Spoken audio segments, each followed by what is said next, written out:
Are you tired of hearing nothing but bad news? Tune into the good news of the gospel. Greg Fritz has been changing lives through the good news of the gospel for over 35 years. This good news will inspire, inform, and change you so you can live daily in all the promises of God.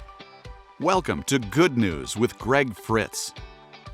We're talking about getting out of the rut. Get out of the rut, get on with your life, and thinking that would limit you or hinder you in the area in spiritual things in your life. And one of the areas we've dealt with is people. You can't allow people to be your problem. In other words, the fact that you don't have anybody or nobody likes you, you can't point to somebody that is your friend or your deliverer or your helper, your mentor. If you can't point to somebody, you still are in this thing. You haven't slipped through the cracks. God still has a plan for you. And ultimately, it's between you and Him. He's the one that formed you. He's the one that had the plan for you. He's your God, and you're His child, and He's got all of your life mapped out, and that's a good thing. So when you begin to get your eyes on other people, it can hinder your faith. And we gave the example of the man at the pool of Bethesda and how his response to Jesus' question, do you want to be healed? He said, I don't have a man. Well, that's no good response. That is not a valid response to that question. The answer is yes, Lord. What do you want to do? What do I do next?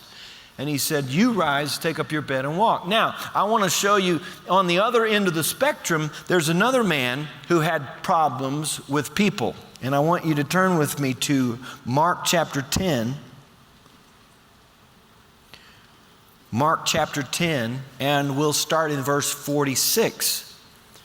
This is blind Bartimaeus. He had problems of another sort. Mark chapter 10, verse 46. Now they came to Jericho, and as he went out of Jericho with his disciples and a great multitude, blind Bartimaeus, the son of Timaeus, sat by the road begging. And when he heard that it was Jesus of Nazareth, he began to cry out and say, Jesus, son of David, have mercy on me. So you got the picture. Jesus is coming through town, and obviously Bartimaeus had heard of Jesus. He was famous, and he knew that Jesus was close, and he began to cry out. He was blind. He couldn't tell exactly where he was, and so he was trying to get Jesus' attention by crying out. But notice what people said to him. There was nobody to help the man at the pool, but all of a sudden Bartimaeus had lots of help. It says in verse 48, many warned him to be quiet. That's the kind of help he got. Now listen, one of the reasons that you may be alone right now is God's doing you a favor. I'd rather not have anybody than have the wrong bodies. Have the wrong influence, and God knows your personality. He knows what He has planned for you, and it's possible that He doesn't want people or many people in your sphere right now because they would distract you, they would deceive you, they would have wrong motives, and it would just cause problems. Many warned him to be quiet, so the people that were around him gave him advice. We're here to help you, Bartimaeus. You're making a fool out of yourself. Don't make a scene. It's religious talking is what it is. There's no need to act that way. You don't have to get so fanatical to serve Jesus. I mean, religion is a quiet thing, and it's private. You're making a public spectacle of yourself. And besides, Bartimaeus, God knows everything, doesn't He? Doesn't God know everything? Yeah, well, God knows where you are. And if God knows where you are, God knows what's wrong with you. And if God wanted to heal you, He'd just heal you. So you don't have to create such a scene. You're embarrassing sophisticated people. If the Lord wants to visit you, He will. If He wants to heal you, He will. If He doesn't, He won't. But there's no sense in you creating all this commotion. So you know what Bartimaeus did? He cried out louder. Jesus, son of David, have mercy on me. I love Bartimaeus. His attitude was this: maybe Jesus doesn't want to heal me, but I'm not going to take your word for it. Maybe He won't, but let him tell me himself. Not going to get it secondhand, third hand. I may never get another chance like this. He may never come down my street again, and I don't travel much. So if I'm going to have an encounter with Jesus, it's going to be today. Maybe he won't do anything, but I'm going to find out directly from him. You'd be much better off to do that, wouldn't you? Find out what God wants for you personally. So in verse 49, Jesus stood still and commanded him to be called. Isn't that something? The whole parade stopped. And Jesus commanded Bartimaeus, and this is the funniest part, because then it says this, then they called the blind man, saying to him, be of good cheer, he's calling you. They're so disgusted. The same people that told him to be quiet, now they're having to tell him, he's calling for you. And I don't know why. You're poor. You don't have any connections. I dressed up for this. I got on the front row. I got here first. And I've been behaving myself. And he just walked right by me and he wants to see you. You made a fool of yourself and he wants to see you. Man, you cannot listen to people and their ideas of what you need to do with God. You need to get it directly from him yourself. In fact, God wants to know what you want. And you ought to want to know what he wants. And don't let anybody mess up the lines of communication.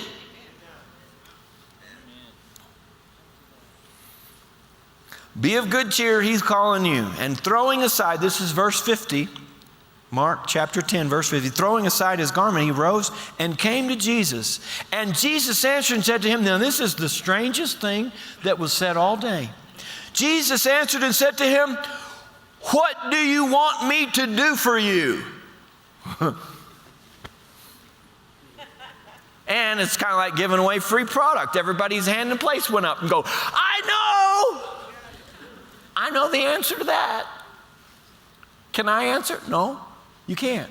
Why? Because God wants to know, what do you want me to do for you?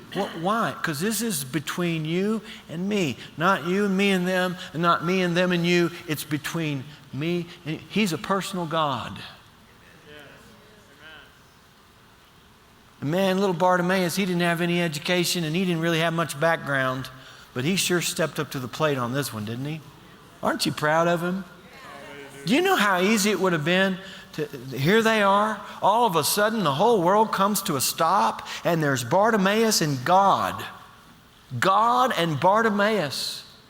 And God looks at Bartimaeus and says, whatever happens next is up to you. Man, he could have punted, you know. He could have said, well, I mean, what do I want you to do? I mean, wow, just whatever you want. Just whatever you want. You know, I'm a beggar. If you just signed your autograph on a personal photograph, it would really help my business. If you just tell people that you know me, if I could just use your name for what, or you know what, Lord, if you could just heal one eye, just one eye, just a little bit, so I could get around. Man, you just have to throw all that aside. Kind of like the man at the pool. You just have to forget about it and judge this question on face value. Don't bring 38 years of history into your next statement. Just tell the Lord, what do you want? He says, well, he said, I want to receive my sight. Wow. He was blind. I want to receive my sight. And did you notice Jesus didn't go, ooh. Okay, let me rephrase that. What else do you want? Is there anything else I could do for you? He didn't even flinch. It was between him and God. And God said, whatever it is, I don't know what it is you want, but whatever it is, I can do it. Now he did know, but he left it up to him. Sometimes God knows what we need, and he knows what we want, and he knows what ought to happen, but he's not going to do it without your cooperation. And if you're sitting around feeling sorry for yourself and begin to identify all the things that are against you in life, God can't do what you need him to do. So I don't know if you've ever noticed this about God, but he doesn't interrupt very often. I've had situations where I've wondered, what do I do about this? And I've mulled them over and thought about them and thought about it for days. And you're trying to figure it out. Where do I go? And then, you'd say, Lord, what should I do? And all of a sudden he'd tell you. And you go, why didn't you tell me? You didn't ask. So when you saw me down here going through this whole process, you're free to interject at any time. Just go ahead and just tell me. And that's the kind of idea we have about God sometimes, isn't it? You see what I'm going through, Lord. Just feel free to pitch in whenever you want. Well, he doesn't work that way. It's got to be a cooperation between you and him. There has to be a point in time. I mean, if God could just pitch in and just interject, he'd just get everybody saved. But that's not how that works, is it? You don't say, Lord, whenever you get ready, just save me. Just let me know. It doesn't happen that way. You make a decision. You take a step. You make an exchange with him. And it's not between you and anybody else. It's just between you and Jesus. Isn't that great? He said, Lord, I want to receive my sight. And Jesus said, go your way. Your faith has made you well. And immediately he received his sight and followed Jesus on the road. Isn't that a beautiful story? So one man didn't have anybody. This man had too much help. But either way, nothing changed until the individual connected personally with Jesus. They had faith in nobody and nothing else except God alone. And that was enough. Are you with me so far? Now let's move on to the next section. Let me tell you another thought that would keep you in a rut or keep you paralyzed, neutralized. I have no money. I have no money. Peter, when Peter and John were going into the temple to pray, remember the lame man looked on him and he said, look on us. Silver and gold have I none, but such as I have give I thee. Can I just tell you today that money's not the problem? And I know that that's difficult to understand if really you need money right now, if you're struggling to pay tuition or whatever you're dealing with. But listen, money's not the problem. Money follows vision. Money follows the will of God. In fact, there are times in your life where the lack of money is really the symptom of a deeper problem. Chronic lack is not the will of God. Where God guides, he provides. Nobody in the Bible ever stood before God and said, you know what, Lord, I would have done your will, but I just didn't have the money. Nobody said that. Moses didn't say it. Elijah didn't say it. None of them said it. Abraham didn't say it. Nobody's ever had that excuse because that won't be the excuse. There's a lack of obedience or a stubbornness or some deception, but it's not money. Money is not the problem. Money will follow vision. What you need to do right now are things that don't cost money. You need to begin to build a foundation that doesn't take money to build and begin to develop things that it doesn't take money to develop. And when you need the money, it'll be there. Do you believe that? When it's time and when you really need it, it'll be there. I can remember, and the Lord has to remind me of this from time to time, but I went to Africa, and I don't know why more students, graduates don't do that. I went to Africa after Bible school, and I spent a year there. In fact, I told all my friends, I don't need any money. I just need to raise the money for the ticket, and I'll be taken care of while I'm there. And I ended up staying a lot longer than I'd planned, and I did need money. But did you know, even after telling everybody here, I don't need any money when I get there, all I need is $1,500 for the ticket and then some spending money. I was going to stay 6 months. And even after I told everybody that, and then I got over there and I needed hundreds and hundreds of dollars a month to live, the money still came. It still came. And I don't know why, if you're a graduate or you're graduating, get involved somewhere. Go do something. Go help somebody. You don't have to have a worldwide TV ministry to be serving God. Go help somebody. Help a missionary or help a church or get involved somewhere. And then trust God to bring the money, because the money follows obedience. I'll give you an example. One season of my life, I prayed earnestly. After I came home from Africa, I said, Lord, where do you want me to go? What should I do now? I don't know where to go. And I prayed, and the Lord sent me to Arkansas. Now, I don't recommend that. If you don't get direction, don't go there. If God tells you to go there, go. But if not, go to Texas or something else. But anyway, but I went to Arkansas, and I was a youth pastor there, and they had no budget for a youth pastor, so I had to work to pay the bills so I could preach to the youth on the weekends. And I didn't mind doing that. I'd do that yet if I had to. I'd work to pay to preach if that's the only way I could do it. And so anyway, I was working these jobs, and I got paid pennies, literally pennies. And did different jobs while I was there that would open up to me. And what I would do on Fridays is I would go to the mall. I like going to the mall. It was a small town in Arkansas in the hills. And it was kind of remote. And so it made me feel good to drive into the big town and go to the mall. It made me feel like an American. And it's free to walk through the mall. So it's like, it's a win-win, I get to feel like I'm civilized and it doesn't cost anything.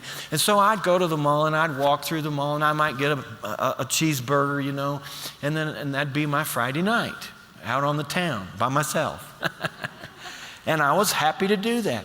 And so anyway, this one week, I'll never forget it. I drove to the mall. I'd been working hard all week. I got my sermons ready to go, for the youth on Sunday.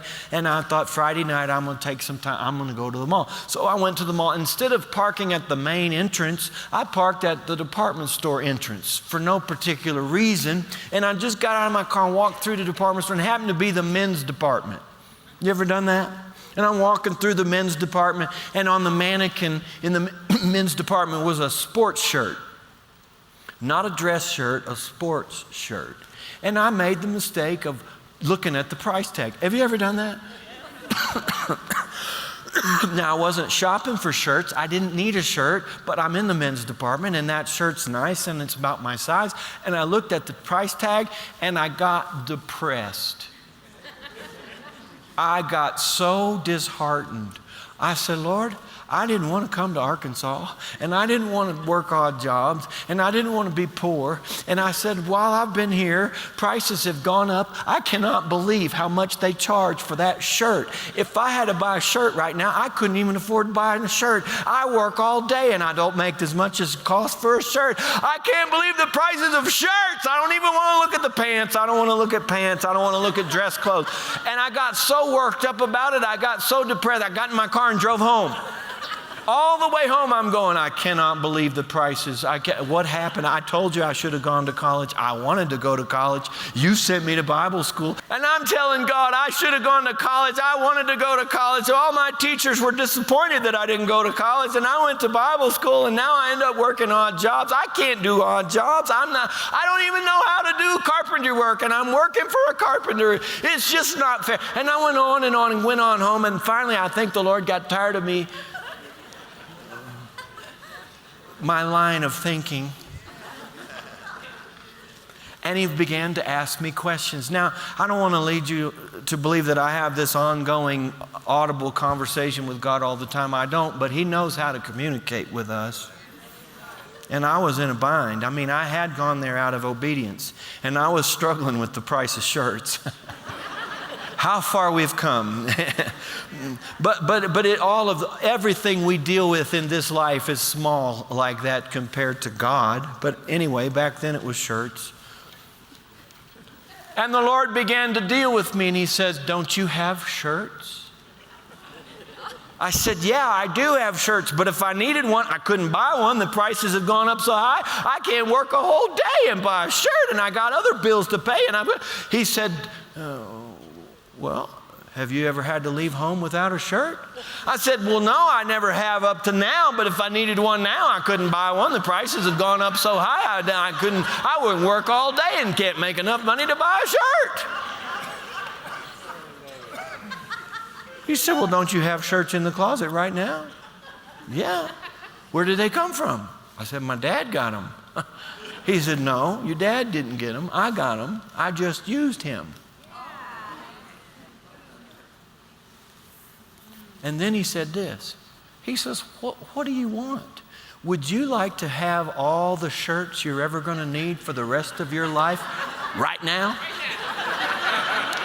And all the pants you're ever going to need, and all the underwear you're ever going to need? And how about all the food you're ever going to need? Would you want to have it all right now? Where would you put it all? I said, well, Lord, I'd find a place to put it. You just bring it. We'll deal with it. I'd love to have that. But the point is, that's just not how it works. He takes care of us as we need it. Sometimes you go by faith. The money that you need is out there, and when you get where you need it, it'll be there for you. But it may not all be there right now, and it may not all be there in one place. Now, that's the way we'd like it, but that's just not how it works. Are you with me today? And that's fine. When you need it, it'll be there. And I had to admit, I never had to leave home with no clothes. And I just thought, it's because I got lucky. No! God's been pulling strings and taking care of you all this time. That's why people got all bent out of shape about Y2K and all these things, global warming, what's going to happen if all of our resources are cut off. God will provide. He's been doing it all along. You just didn't know it, but He was. He's not going to. Did you think that when all the computers in the world crashed, if it were to happen, that God was going to wake up the next day and go, what happened to the earth? So, that Y2K thing, it was a lot worse than they said.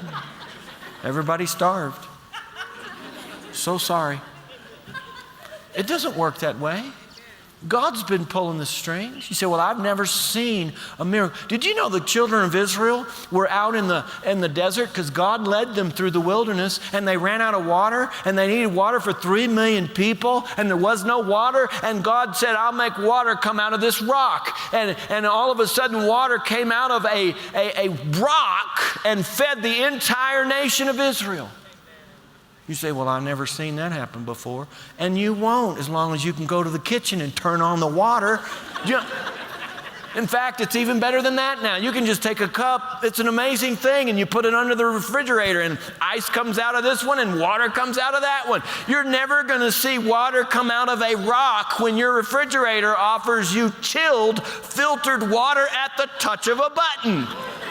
This isn't God's next magic trick. He's not out here entertaining people. Miracles have purpose.